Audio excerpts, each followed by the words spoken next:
لله نحمده ونستعينه ونستغفره ونعوذ بالله من شرور أنفسنا ومن سيئات أعمالنا من يهده الله فلا مضل له ومن يضلل فلا هادي له وأشهد أن لا إله إلا الله وحده لا شريك له وأشهد أن محمدا عبده ورسوله أما بعد فإن خير الحديث كتاب الله وخير الهدي هدي محمد صلى الله عليه وسلم وشر الأمور محدثاتها وكل محدثة بدعة وكل بدعة ضلالة وكل ضلالة في النار. فقد قال الله تبارك وتعالى في كلامه المجيد: أعوذ بالله من الشيطان الرجيم فبما رحمة من الله لنت لهم ولو كنت فظا غليظ القلب لانفضوا من حولك فاعف عنهم واستغفر لهم وشاورهم في الأمر فإذا عزمت فتوكل على الله إن الله يحب المتوكلين. وقال النبي صلى الله عليه وسلم: إن المؤمن لا يدرك بحسن خلقه درجة الصائم القائم. رواه أبو داود. رب اشرح لي صدري ويسر لي أمري واحلل عقدة من لساني يفقهوا قولي رب زدني علما. تمام قسم کی حمد و ثنا کبریائی بڑائی اور برتری اس بات رب العزت کے لیے لائق اور سوا ہے جو خالق کائنات و مالک ارض و سما ہے، جو تنہا تنہا ہے، اس کا کوئی شریک نہیں، کوئی مشیر نہیں، کوئی ساتھی نہیں، کوئی ساجی نہیں. اس کے نظام میں کوئی دخل اندازی کرنے والا نہیں. وہ اپنی مشیت، اپنی حکمت کے مطابق پوری دنیا کا نظام چلا رہا ہے. وہی وہ پاک رب العزت جس نے تمام چیزوں کو پیدا کیا، جو ہمیشہ سے ہے اور ہمیشہ رہے گا. ساری چیزوں کے لیے فنا ہے، لیکن اس ذات کے لیے کوئی فنا نہیں ہے. وہ معبود برحق ہے. وہی اپنے بندوں کی پکار کو سننے والا ہے، سب کی بگڑیاں بنانے والا ہے، سب کی ضروریاتوں کو پوری کرنے والا ہے. وہ پاک رب العزت جس کی جتنی ہی تعریفیں کی جائیں کم ہے. اس پاک رب العزت کا عظیم احسان و کرم ہے ہم لوگوں پر کہ اس نے ہمیں اشرف المخلوقات بنا کر پیدا فرمایا. اور صرف اتنا ہی نہیں بلکہ ایمان کی دولت سے نوازا. مزید احسان و کرم یہ ہوا کہ ہماری رشد و ہدایت کے لیے، ہماری رہنمائی کے لیے، ضلالت و گمراہی سے بچانے کے لیے، سیدھی راہ دکھانے کے لیے بے شمار نبیوں کو، پیغمبروں کو، رسولوں کو اس دنیا کے اندر محسوس فرمایا. ہزارہ ہزار درود و سلام نازل ہو اس ہستی اقدس مقدس مطہرہ مبارکہ جن کا نام نام ہے محمد مصطفیٰ محمد رسول اللہ صلی اللہ علیہ وسلم.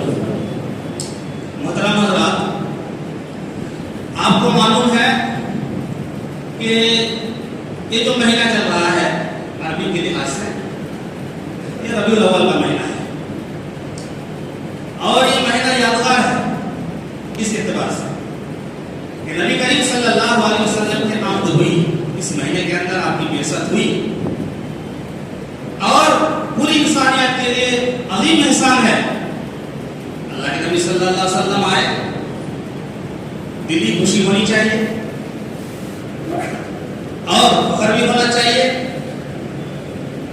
اور ان کا احسان بھی ماننا چاہیے، اور اللہ کا کرم و فضل ہے کہ وہ ہادی بن کر کے آئے، رہنما بن کر کے آئے، نذیر و بشیر بن کر کے آئے، امت کے لیے اور پوری دنیا کے لوگوں کے لیے مسیحا بن کر کے آئے، رحمت للعالمین بن کر کے آئے۔ میرے پیارے ساتھیوں، حقیقت یہی ہے کہ اللہ کے نبی صلی اللہ علیہ وسلم کی پیدائش ہوئی، لیکن آپ کی پیدائش سے، آپ کی نبوت سے، آپ کی آمد سے ہم کو کیا حاصل کرنا چاہیے، کیا عبرت لینی چاہیے، ہمارا کام کیا ہونا چاہیے، ہمارا رویہ کیا ہونا چاہیے؟ صرف یہ نہیں کہ آپ کی محبت میں آپ کا برتھ ڈے منا لیا جائے، آپ کی میلاد منا لی جائے، خوشیوں کا اظہار کر لیا جائے، اتنا ہی کافی نہیں ہے، بلکہ اللہ کے نبی صلی اللہ علیہ وسلم اس لیے آئے کہ آپ کی پوری زندگی کو، آپ کی پوری سیرت کو، آپ کا جو اخلاق ہے، آپ کا جو کردار ہے، ان تمام چیزوں کو اپنی زندگی میں شامل کر لیا جائے، اس کو نمونہ بنا لیا جائے اور اسی کے مطابق اپنی زندگی کو ڈھالا جائے۔ یہ اصل مقصد ہے میرے پیارے ساتھیوں۔ اس پر تو میں بعد میں آؤں گا، پہلے یہ کہ اس خطبے کے اندر نبی کریم صلی اللہ علیہ وسلم کی سیرت کے، نبی کریم صلی اللہ علیہ وسلم کی زندگی کے چند پہلو اور وہ اخلاقی پہلو کیا تھے، اس بارے میں بات کروں گا۔ آپ کو معلوم ہو جانا چاہیے کہ جب بھی اللہ تبارک و تعالیٰ کسی نبی کو بھیجتا ہے، کسی پیغمبر کو بھیجتا ہے، تو خصوصی طور پر دو چیزیں عنایت فرماتا ہے، خصوصی۔ ایک معجزے، نبی جب اس دنیا کے اندر آتے ہیں، پیغمبر جب اس دنیا کے اندر آتے ہیں تو ان کو اللہ تبارک و تعالیٰ معجزہ عطا فرماتا ہے، اس لیے کہ لوگوں کا مطالبہ ہوتا ہے کہ آپ اللہ کے پیغمبر ہیں، اب آپ اللہ کے نبی ہیں، تو اس کی دلیل کیا ہے؟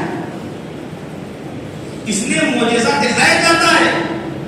معجزہ کہا جاتا ہے خرق عادت، غیر معمولی چیز کو، حیرت انگیز چیز کو، عجیب و غریب چیز کو جو عام طور پر انسان نہ کر سکے، اس کو دیکھ کر پتہ لگایا جا سکے کہ یہ صرف اور صرف اللہ تبارک و تعالیٰ کی طرف سے ہی یہ آیا ہوا ہے، یہ کسی انسان کے بس کی بات نہیں ہے، تاکہ وہ مرعوب ہو جائے اور ایمان لانے پر مجبور ہو جائے، یہ اختیار ہے۔ دوسری چیز خصوصی طور پر نبیوں کو جو عطا کی جاتی ہے وہ ہے صبر و تحمل، اور اس کے ذریعے سے بہترین کردار و اخلاق۔ ظاہر سی بات ہے، جو صبر و تحمل کسی کے اندر اگر نہیں ہوگا تو وہ بہترین اخلاق کا مظاہرہ نہیں کر پائے گا۔ تو ایک طرف بہترین اخلاق کا کردار، دوسری طرف اللہ تبارک و تعالیٰ کا معجزہ۔ لیکن دونوں میں سے کارگر کون سی چیز ثابت ہوئی، اور خصوصی طور پر نبی کریم صلی اللہ علیہ وسلم نے کس چیز کو ہتھیار بنایا، آپ کو معلوم ہونا چاہیے۔ یا میں بتا دوں، نکتے والی بات یہ ہے کہ نبی کریم صلی اللہ علیہ وسلم نے معجزے دکھائے، اس سے پہلے بھی حضرت موسیٰ آئے، حضرت عیسیٰ آئے، حضرت ابراہیم آئے، کتنے پیغمبر آئے، حضرت صالح، بہت سارے پیغمبروں کو معجزہ دیا گیا تھا، انہوں نے معجزے دکھائے، لیکن جناب محمد رسول اللہ صلی اللہ علیہ وسلم نے جب معجزے دکھائے تو آپ کے معجزے دیکھ کر کے کوئی ایمان نہیں لایا، معجزہ دیکھ کر کے کوئی ایمان نہیں لایا، بلکہ اللہ کے نبی صلی اللہ علیہ وسلم کے کردار، آپ کے اخلاق، آپ کی تہذیب، آپ کی تعلیم، آپ کی شفقت، آپ کی مہربانی، آپ کی رحمت، آپ کا احسان، یہ دیکھ کر کے لوگ ایمان لا رہے تھے۔ میرے پیارے ساتھیوں، اللہ کے نبی صلی اللہ علیہ وسلم اس دنیا کے اندر آئے اور بہترین اخلاق لے کر کے آئے تاکہ دین کی دعوت کونے کونے تک پہنچ جائے، تاکہ انسان کو دیکھ کر کے، نبی کو دیکھ کر کے، مسلمان کو دیکھ کر کے، مومن کو دیکھ کر کے لوگ کھینچے چلے آئیں اور اسلام قبول کرے، دین پھیل جائے۔ اللہ کے نبی صلی اللہ علیہ وسلم کا یہ رویہ تھا، اور جو حضرت عائشہ رضی اللہ تعالی عنہا سے پوچھا گیا کہ نبی کریم صلی اللہ علیہ وسلم کا کردار و اخلاق، آپ کا رویہ کیسا تھا، تو حضرت عائشہ نے کہا تم نے قرآن نہیں پڑھا؟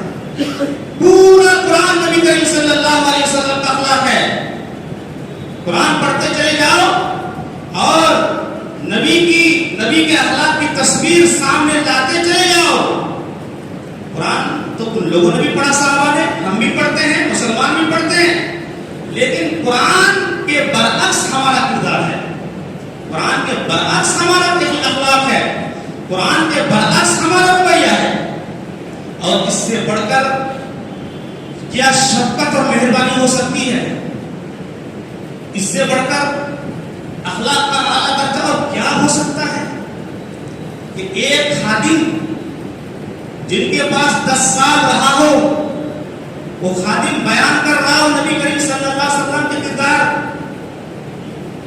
آپ کے گھر میں بھی خادم ہیں، نوکر ہیں، چاکر ہیں، دکانوں میں، کارخانوں میں آپ کے بھی ملازم ہیں، آپ کے ماتحت میں بھی لوگ کام کر رہے ہیں، لیکن کیا جو وہ خادم بیان کر رہے ہیں نبی کریم صلی اللہ علیہ وسلم کے اخلاق کو؟ حضرت انس رضی اللہ تعالیٰ عنہ 10 سال تک خدمت کی، 10 سال تک، 10 سال چھوٹی موٹی مدت نہیں ہوتی ہے، بڑی مدت ہوتی ہے۔ 10 سال وہ کیا فرما رہے ہیں؟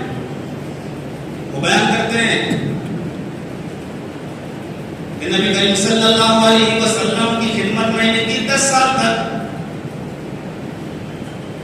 بچپنے سے ہی میری ماں نے نبی کریم صلی اللہ علیہ وسلم کے حوالے مجھے کر دیا تھا، اللہ کے نبی صلی اللہ علیہ وسلم کی میں خدمت کیا کرتا تھا، آپ کے لیے پانی لایا کرتا تھا، آپ کا کپڑا دھولا کرتا تھا، آپ کا سر دبایا کرتا تھا، آپ کا ہر کام کیا کرتا تھا، گھر کا کام۔ میں نے 10 سال تک نبی کریم صلی اللہ علیہ وسلم کی خدمت کی، لیکن ان 10 سالوں میں نبی کریم صلی اللہ علیہ وسلم نے مجھے کبھی اف تک نہیں کہا۔ کبھی ایسا ہوتا تھا کہ انس فلاں کام کر دینا، اللہ کے نبی چلے جاتے تھے، حضرت انس بیان کرتے ہیں کہ میں بھول جاتا تھا، میں کام نہیں کر پاتا تھا، اللہ کے نبی آتے دیکھتے کہ وہ کام نہیں ہوا، تو اللہ کے نبی نے کبھی نہیں کہا کہ یہ انس میں نے تم کو فلاں کام کرنے کے لیے کہا تھا، تم نے کیوں نہیں کیا۔ کبھی ایسا بھی ہوتا تھا کہ اللہ کے نبی کسی کام سے منع فرما دیا کرتے تھے، یا انس یہ کام مت کرنا، اللہ کے نبی چلے جاتے تھے، میں وہ کام کر ڈالتا تھا، اللہ کے نبی آتے تھے، دیکھا کہ میں نے تو منع کیا تھا لیکن انس نے کر دیا۔ پھر بھی اللہ کے نبی نے انس سے یہ نہیں کہا کہ انس میں نے اس کام سے تم کو روکا تھا، تم نے یہ کام کیوں کر دیا۔ اس سے بڑھ کر بہترین ادب و اخلاق کیا ہو سکتا ہے کہ 10 سال میں نہ اللہ کے نبی نے کبھی غصے کا اظہار کیا، نہ اللہ کے نبی نے ڈانٹا، نہ اللہ کے نبی نے مارا، اور نہ اللہ کے نبی نے گالی دی، اور نہ اللہ کے نبی نے کبھی اف کہا ہے، نہ ناراضگی کا اظہار کیا ہے۔ اس سے پتہ لگایا جا سکتا ہے کہ جناب محمد رسول اللہ صلی اللہ علیہ وسلم کس اخلاق کے مالک تھے۔ میرے پیارے ساتھیوں، اور آپ کا رویہ، آپ کا حسن سلوک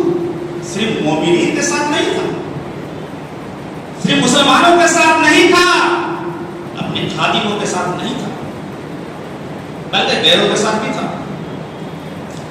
آپ بتاؤ کہ پوری دنیا میں مسلمانوں کا اور اسلام کا سب سے بڑا دشمن کون ہے؟ سب سے بڑا دشمن یہودی ہے. سب سے بڑا دشمن یہودی ہے. جن یہودیوں نے نبیوں کو قتل کیا، نبیوں کو مارا، علماء کو قتل کیا، نبیوں کو گھر سے نکالا، جناب محمد رسول اللہ صلی اللہ علیہ وسلم کو گالیاں دی، ماں عائشہ پر تہمت لگائی، صحابہ کو لڑایا، خونریزی کا مظاہرہ کیا، وہ یہودی سب سے بڑا دشمن مسلمانوں کا، اسلام کا. قرآن کریم کے اندر موجود لَتَجِدَنَّ أَشَدَّ النَّاسِ عَدَاوَةً لِلَّذِينَ آمَنُوا الْيَهُودَ وَالَّذِينَ أَشْرَكُوا. مومنین کا، مسلمانوں کا، اسلام کا سب سے بڑا دشمن جو ہے یہودی ہے. لیکن دیکھو جناب محمد رسول اللہ صلی اللہ علیہ وسلم بیٹھے ہوئے ہیں، آپ کے ساتھ صحابہ کرام بھی بیٹھے ہوئے ہیں. ایک میت آتی ہے، جنازہ آتا ہے. اللہ کے نبی صلی اللہ علیہ وسلم نے فرمایا یہ میرے صحابہ اٹھ جاؤ. صحابہ اٹھ گئے. جناب محمد رسول اللہ صلی اللہ علیہ وسلم خود اٹھ جاتے ہیں. صحابہ پوچھتے ہیں کہ اللہ کے نبی آپ کیوں اٹھ گئے اس جنازے کو دیکھ کر کے؟ اللہ کے نبی نے کہا کہ تو جنازہ ہے، اس کا ادب و احترام کرو.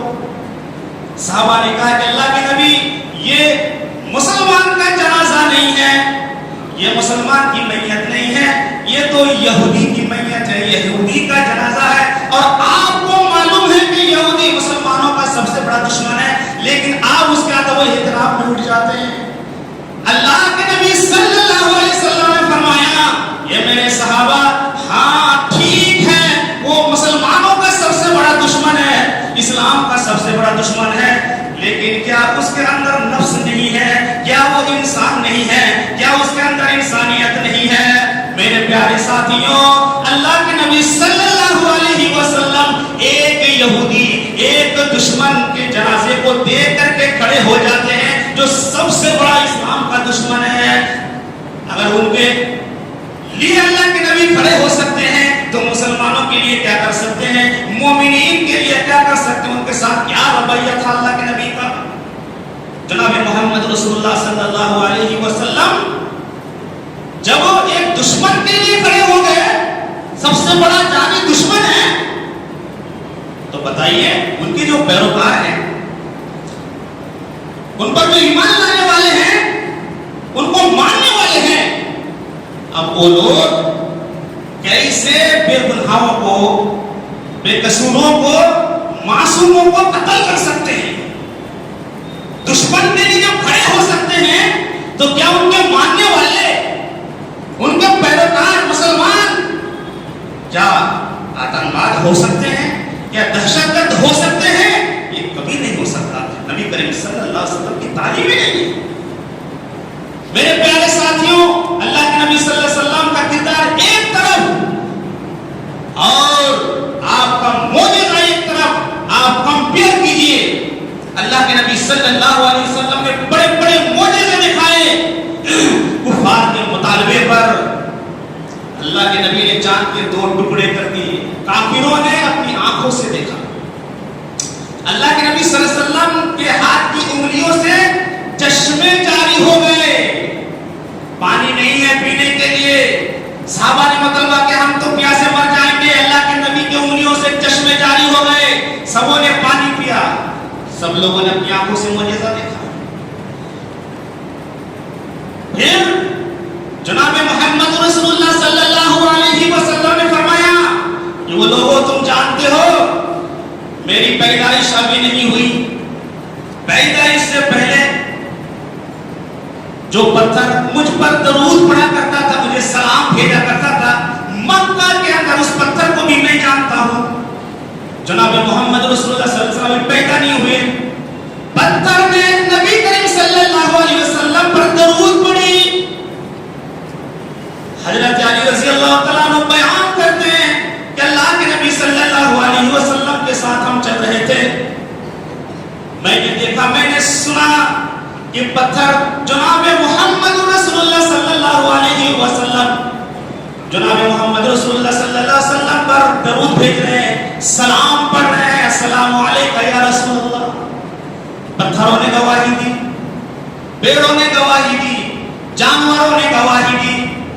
ایک راوی آتا ہے دیہاتی, اللہ کے نبی صلی اللہ علیہ وسلم نے راستے میں پکڑ لیا, دعوت و تبلیغ شروع کی کہ تم ایمان لے کر کے آؤ. وہ دیہاتی کہنے لگا, وہ بدو کہنے لگا, آپ اللہ کے نبی ہیں, میں کیسے مان لوں, میں کیسے یقین کر لوں, آپ کوئی دلیل دیجئے, کوئی نشانی دکھائیے. اللہ کے نبی صلی اللہ علیہ وسلم نے پیڑ کی طرف اشارہ فرمایا. وہ پیڑ اپنے جڑ سے جدا ہو کر کے وہ چل کر کے جناب محمد رسول اللہ صلی اللہ علیہ وسلم کے پاس آیا اور آ کر کے اللہ کے نبی کی گواہی دی, اشہد ان لا الہ الا اللہ واشہد ان محمدن عبدہ ورسولہ. ایک بار نہیں بلکہ تین مرتبہ اس پیڑ نے جناب محمد رسول اللہ صلی اللہ علیہ وسلم کے لیے گواہی دی. پیڑ نے گواہی دی, صحیح مسلم کی روایت ہے. پھر وہ پیڑ چل کر کے چلا گیا اور اپنی جڑ پکڑ لی. اللہ کے نبی نے کہا دیکھ لیا تم نے, میں اللہ کے نبی ہوں یا نہیں مانو. اس نے کہا کہ ٹھیک ہے میں نے تو دیکھ لیا, لیکن میں اپنی قوم کے پاس جاؤں گا اور ان سے بات کروں گا. اگر وہ ایمان لاتے ہیں تو میں بھی ایمان لاؤں گا, اور نہیں. وہ دیکھ کر کے سن کر کے وہ چلا گیا اپنے قوم کے پاس, لیکن وہ ایمان نہیں لایا. میرے پیارے ساتھیوں, معجزہ دیکھا اپنی آنکھوں کے سامنے, ایمان نہیں لایا.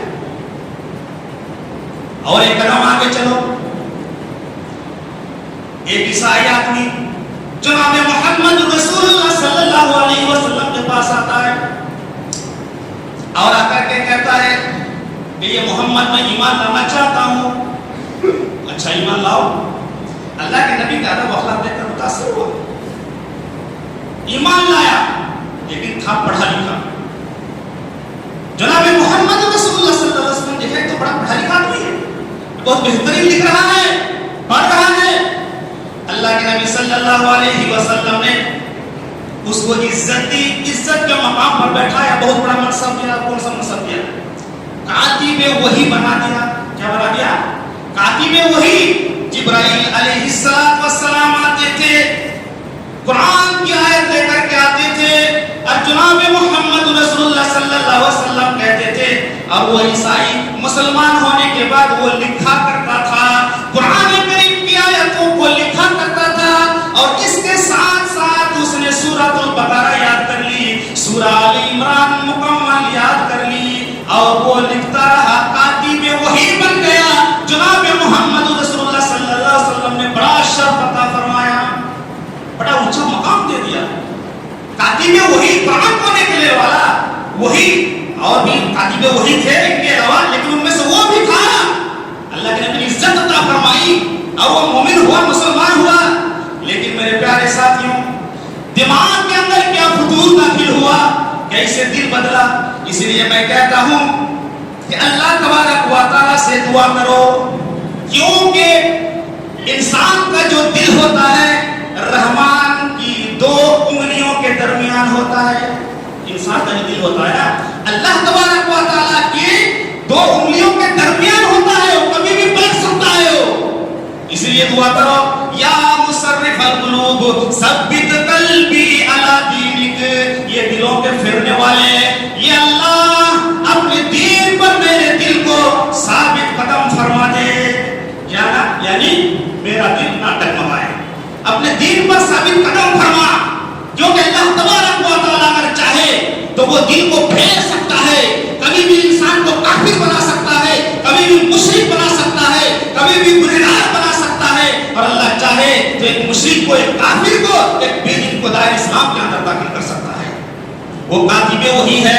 اللہ کے نبی صلی اللہ علیہ وسلم کے خلاف بدزن ہو گیا اور وہ پلٹ گیا اور کہنے لگا کہ محمد کو تو کچھ بھی نہیں آتا ہے, میں جتنا سکھاتا ہوں اتنا ہی آتا ہے, میں جتنا لکھ کر کے دیتا ہوں محمد کو تو اتنا ہی آتا ہے, اسے کچھ بھی نہیں آتا.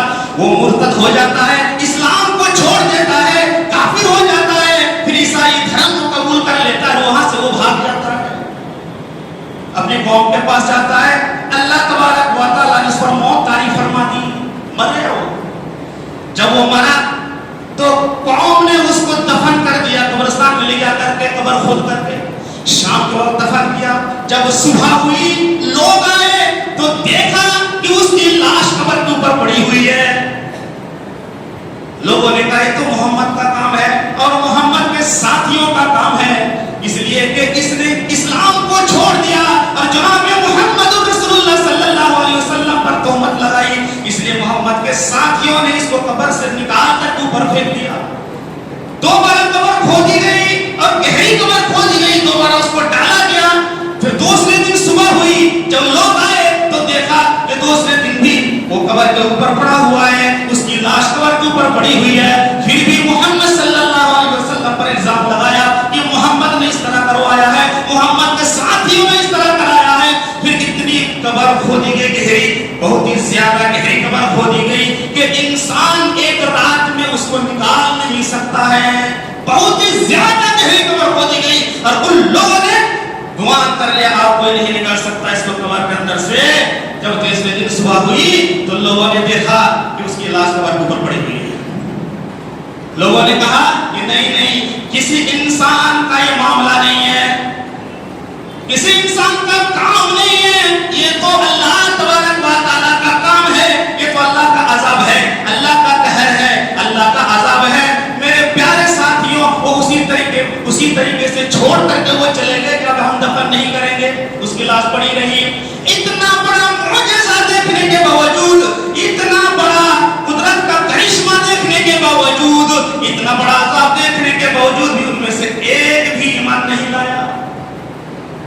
کیا کہا میں نے, معجزہ دیکھ کر کے ایمان نہیں لاتے تھے میرے پیارے ساتھیوں. ایمان کس طرح لاتے تھے؟ نبی کریم صلی اللہ علیہ وسلم کا جو حسن سلوک تھا, آپ کے اندر جو نرمی تھی, اسی لیے اللہ تبارک و تعالیٰ نے فرمایا فَبِمَا رَحْمَةٍ مِّنَ اللَّهِ لِنْتَ لَهُمْ وَلَوْ كُنْتَ فَظًّا غَلِيظَ الْقَلْبِ لَانفَضُّوا مِنْ حَوْلِكَ.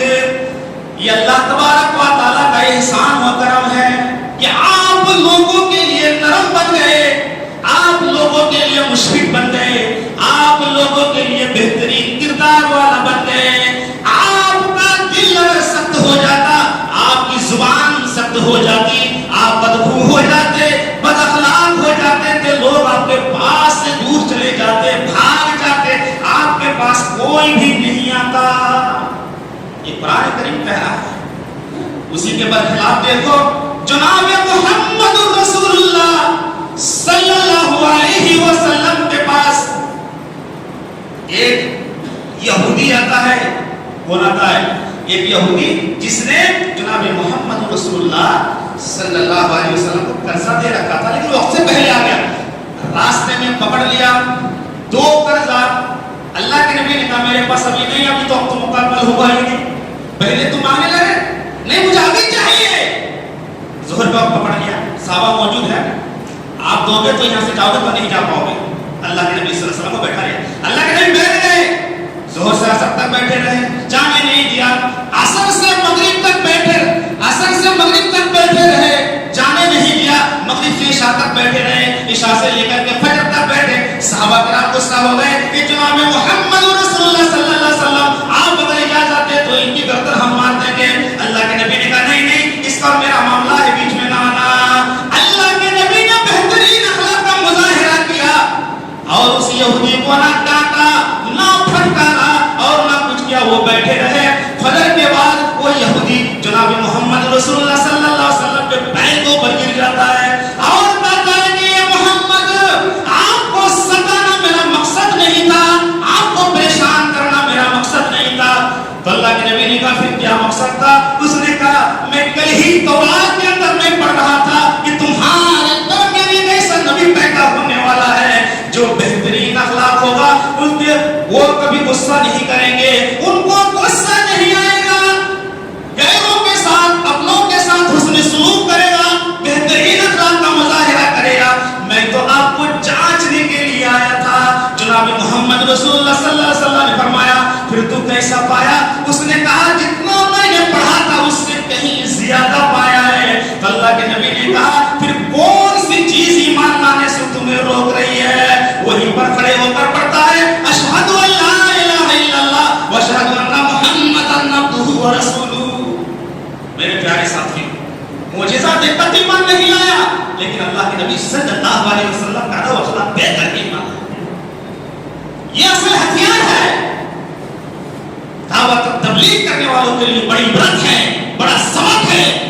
جو دعوت تبلیغ کرتے ہیں، لوگوں کو حق بات پہنچاتے ہیں، قرآن پہنچاتے ہیں، جو اپنے ادب و اخلاق کو بہتر بنائیں، حسن سلوک کرے، اپنے اندر نرمی پیدا کرے، سختی پیدا نہ کرے، اور اپنے آپ کو بہت بڑا نہ سمجھے اور دوسرے کو حقیر نہ سمجھے کہ ہم دعوت تبلیغ کر رہے ہیں تو ہم سب سے اچھا کام کر رہے ہیں، دوسرے لوگ کچھ نہیں کر رہے ہیں۔ ایسا نہ کریں، نرمی کے ساتھ، شفقت کے ساتھ، ادب کے ساتھ، اخلاق کے ساتھ آپ اگر کام کرو گے اسی منہج پر جو جناب محمد رسول اللہ صلی اللہ علیہ وسلم کا منہج تھا، تبھی کامیاب ہوگے۔ اسی طریقے پر آئیے، مکہ کے اندر ایک عراشی آتا ہے، عراش ایک جگہ کا نام ہے۔ وہاں سے ایک آدمی ملک شام کی طرف آتا ہے، اونٹ لے کر کے، اونٹ بیچنے کے لیے۔ اب اس نے اونٹ کس سے بیچ دیا؟ ابو جہل سے۔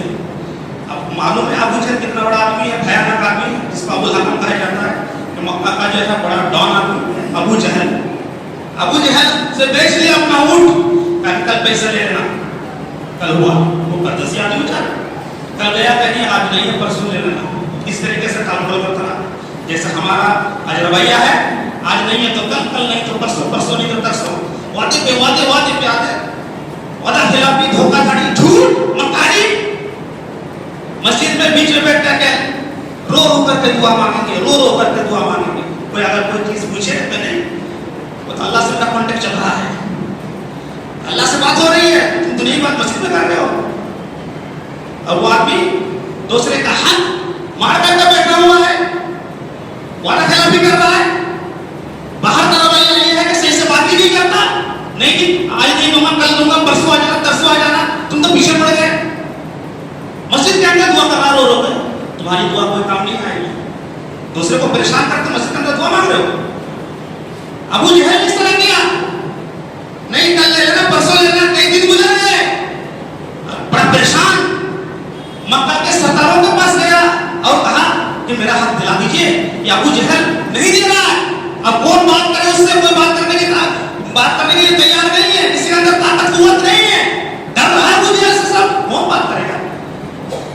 اچھا، وہ پریشان آ رہے ہیں، مکہ کے قریب ایک ٹولی بیٹھی ہوئی ہے، کفار کے سرداروں کی ٹولی، بڑے بڑے قافلے، وہاں وہ آدمی پہنچ گیا، وہ راشی آدمی، ابو جہل میرا حق نہیں دے رہا ہے۔ اچھا جی آپ دلا دو، نہیں نہیں وہ ہنسنے لگے، نہیں ہم نہیں کر سکتے۔ اچھا ایک بات بتاؤ، ہاں اتنے محمد صلی اللہ علیہ وسلم سامنے سے آ رہے ہیں، وہ کہنے لگا، وہ لوگ کہنے لگے کہ دیکھو ایک بات بتاؤ، یہ جو آدمی آ رہا ہے آپ اس کے پاس چلے جاؤ، تمہارا حق دلا دے گا۔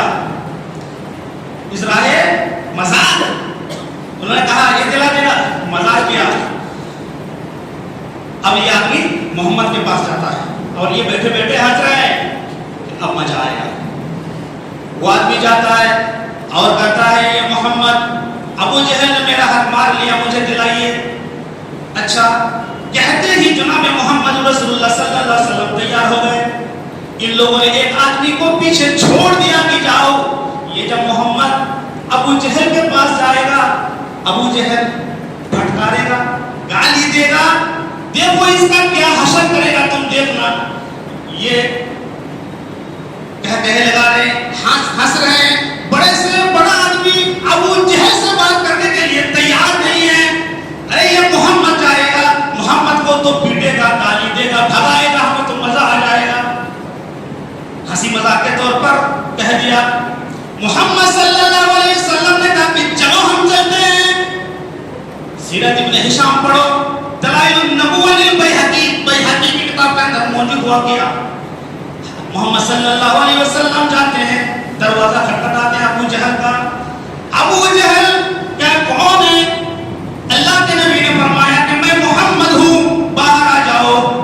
وہ باہر آ جاتا ہے، دیکھتا ہے کہ محمد ہے اور محمد کے ساتھ وہی راشی آدمی ہے۔ اللہ کے نبی نے کہا اس کا حق دے دو، اس کی جو اجرت ہے، اس کی جو قیمت ہے، اونٹ میں تم نے جو اونٹ لیا ہے دے دو۔ اچھا تھوڑی دیر رک جاؤ، میں اندر جاتا ہوں۔ وہ اندر گیا اور اندر جانے کے بعد فوراً لا کر کے اس کی قیمت دے دی، جاؤ لے کر چلے جاؤ۔ اس آدمی نے